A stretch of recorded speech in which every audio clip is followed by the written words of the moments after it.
வணக்கம். இன்றைக்கி ரேக்ஸ் கிச்சனில் டேஸ்டியான ஜாங்கிரி செய்ய போகிறோம். இந்த ஜாங்கிரி பண்ணுறதுக்கு நமக்கு என்னென்ன பொருள் தேவை, இதை எப்படி பண்ணலாங்கிறத வாங்க நம்ம வீடியோக்குள்ளே போய் பார்க்கலாம். இப்போ நான் இன்றைக்கி வந்து 1 கப் அளவுக்கு வந்து வெள்ளை உளுந்தை எடுத்திருக்கேன். இந்த மாதிரி முழு உளுந்தாக நம்ம யூஸ் பண்ணி செஞ்சோம் அப்படின்னா ஜாங்கிரி வந்து நமக்கு வந்து நல்லா சாஃப்டாக கிடைக்கும். இதை நல்லா வாஷ் பண்ணிவிட்டு 3 மணி நேரத்துக்கு நல்லா ஊற வச்சு எடுத்துக்கலாம். இப்போ நல்லா உளுந்து வந்து ஊறி வந்துருச்சு. இதை வந்து வடை மாவு அரைப்போம் இல்லையா, திக்காக அந்த மாதிரி பக்குவத்தில் இதை வந்து தண்ணி சேர்க்காமல் வந்து இதை வந்து அரைச்சி எடுத்துக்கோங்க.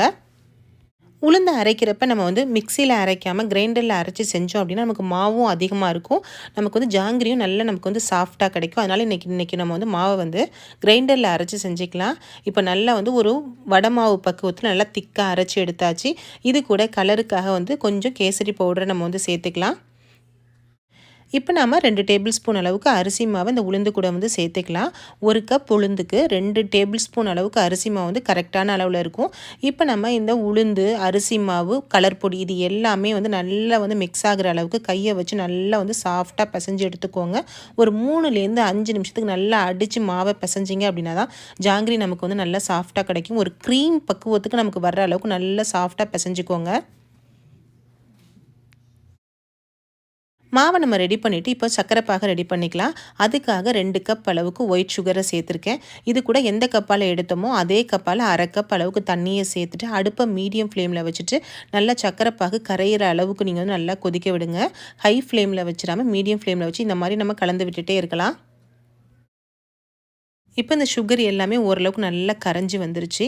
இப்போ நம்ம வந்து கலர் பொடியை இதில் வந்து சேர்த்துக்கலாம். கேசரி பவுடர் சும்மா ஒரு பிஞ்ச் அளவுக்கு மட்டும் சேர்த்துட்டு நம்ம வந்து கலந்து விட்டுருவோம். ஜாங்கிரிக்கு நம்ம வந்து பாகு செய்கிறப்போ வந்து கம்பி பக்குவம்லாம் நமக்கு வந்து தேவையில்லை. நம்ம போட்ட சுகர் வந்து நல்லா கரைஞ்சி நம்ம கையில் எடுத்து பார்த்தோம் அப்படின்னா அந்த கம்பி வந்து நம்ம வந்து ஒரு கம்பியாக வராமல் அது வந்து பாதியிலே உடையிற மாதிரி இருக்கணும்.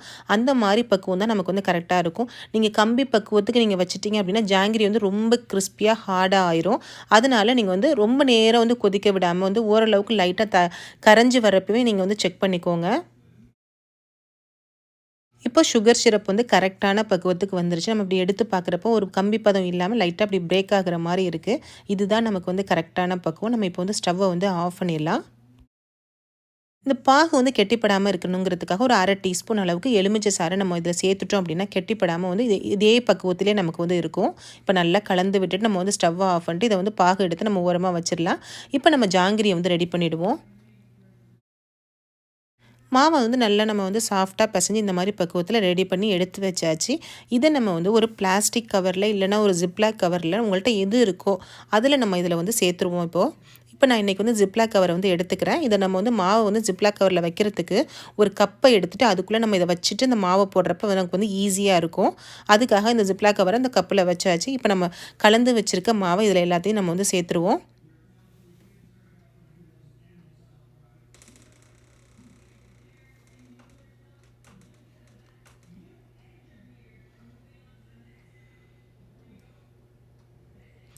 கொஞ்சம் கொஞ்சமாக எல்லா மாவையும் நம்ம வந்து இதில் வந்து ஃபில் பண்ணிக்கலாம். மாவை நல்லா கவரில் வந்து ஃபில் பண்ணிவிட்டு டைட்டாக இறுக்கி பிடிச்சி நம்ம வந்து அந்த ஓரத்தில் வந்து நம்ம வந்து ஒரு ரப்பர் பேண்டை வச்சோ இல்லை ஒரு நூலை வச்சோ நம்ம வந்து கட்டிடலாம். அப்போ தான் டைட்டாக நமக்கு பிடிச்சி செய்கிறதுக்கு வந்து கரெக்டான அளவில் இருக்கும். கீழே வந்து நம்ம சிசரை வச்சு லைட்டாக கட் பண்ணி விட்டுக்குவோம். சின்ன ஹோலாக ஃபஸ்ட்டு நீங்கள் கட் பண்ணிக்குவோங்க.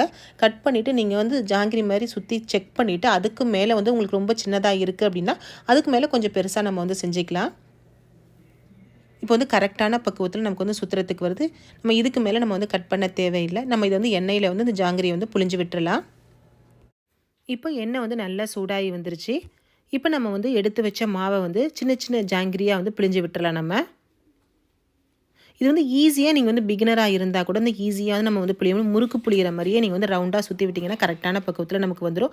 ஒருவேளை இதை வந்து நம்ம வந்து கரெக்டாக நம்ம வந்து மாவை வந்து எடுக்க முடியல அப்படின்னா லாஸ்ட்டாக வந்து நம்ம சிசரை வச்சு நம்ம வந்து கட் பண்ணி விட்டுக்கலாம்.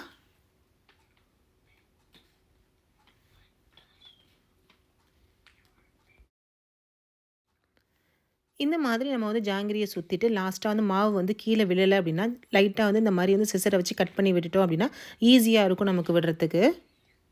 இந்த மாதிரி எல்லா ஜாங்கிரியும் வந்து நம்ம வந்து இட்டுடலாம். அடுப்பு வந்து மீடியம் ஃப்ளேம்லேயே வச்சு செஞ்சிங்கன்னா தான் வந்து ஜாங்கிரி வந்து கரெக்டாக உள்ளுக்குள்ளெல்லாம் வந்து கரெக்டான பக்குவத்தில் இருக்கும். ஒருவேளை ஹை ஃப்ளேமில் வச்சிட்டிங்க அப்படின்னா மேலே மட்டும் செவந்துடும், நமக்கு உள்ளுக்குள்ளே மாவாக இருக்கும். அதனால் மீடியம் ஃப்ளேமில் வச்சுட்டு நல்லா 2 பக்கமும் திருப்பி போட்டு நல்லா செவக்க வறுத்து எடுத்துக்கோங்க. நமக்கு கரெக்டான பக்குவம் அப்படின்னா அந்த ஜாங்கிரிலேருந்து வர பபிள்ஸ் எல்லாமே வந்து நல்லா கண்ட்ரோல் ஆன பிறகு எடுத்தீங்க அப்படின்னா கரெக்டான பக்குவத்தில் இருக்கும். ஒருவேளை நீங்கள் வேகிறதுக்கு முன்னாடியே எடுத்துட்டிங்க அப்படின்னா நமக்கு வந்து ஜாங்கிரி சாஃப்டாக இல்லாமல் வந்து பாகில் போட்டோன்னே வந்து கொஞ்சம் கொல கொலன்னு வந்து கரைய ஆரம்பிச்சிடும் நமக்கு. இப்போ இதை எடுத்த உடனே நம்ம காய்ச்சி வச்சுருக்க பாகில் வந்து டேரெக்டாக நம்ம வந்து சேர்த்துடலாம். இப்போ நம்ம எடுத்த எல்லா ஜாங்கிரியும் பாகில் சேர்த்துட்டு அதை 2 பக்கமும் திருப்பி திருப்பி விட்டுக்கோங்க. நம்ம அடுத்த ரவுண்டு நம்ம வந்து ஜாங்கிரி வந்து நம்ம ரெடியாகி வர்ற வரைக்கும் இது வந்து பாகிலே ஊறி வரட்டும். அடுத்த ரவுண்டு ஜாங்கிரி நம்ம எண்ணெயில் போட்டு பொரிச்சு எடுத்த பிறகு இதை எடுத்து நம்ம தனியாக பிளேட்டுக்கு மாற்றிட்டு நம்ம புதுசாக எடுக்கிற ஜாங்கிரி இந்த பாகில் வந்து நம்ம போட்டுடலாம். ஒரு 3லேருந்து 5 நிமிஷத்துக்கு வந்து நல்லா ஊறினாலே போதும். அதுவே நமக்கு வந்து கரெக்டான பக்குவத்தில் இருக்கும். அதிக நேரம் நம்ம வந்து ஊற வைக்க தேவையில்லை. இப்போ நல்லா ஊறி வரட்டும். நம்ம ஜாங்கிரி அடுத்த ரவுண்ட் நம்ம எடுக்கிற வரைக்கும் ஊறிட்டு இதை நம்ம வந்து பிளேட்டுக்கு எடுத்து மாற்றிடலாம்.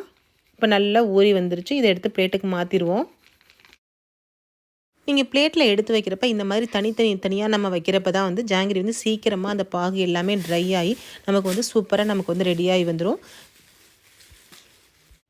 இப்போ 1 கப் உளுந்துக்கு வந்து 48 ஜாங்கிரி வந்து கிடச்சிருக்கு.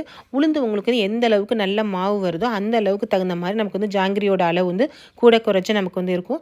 இப்போ நல்ல சூப்பராக டேஸ்டியாக ஜூஸியான ஜாங்கிரி நம்ம ரெடி பண்ணியாச்சு. ஃப்ரெண்ட்ஸ், உங்களுக்கு இந்த வீடியோ பிடிச்சிருந்துச்சுன்னா லைக் பண்ணுங்கள், உங்கள் நண்பர்களுக்கெல்லாம் ஷேர் பண்ணுங்கள். கூடவே நம்ம சேனலை மறக்காமல் சப்ஸ்கிரைப் பண்ணிக்கோங்க. தேங்க்யூ.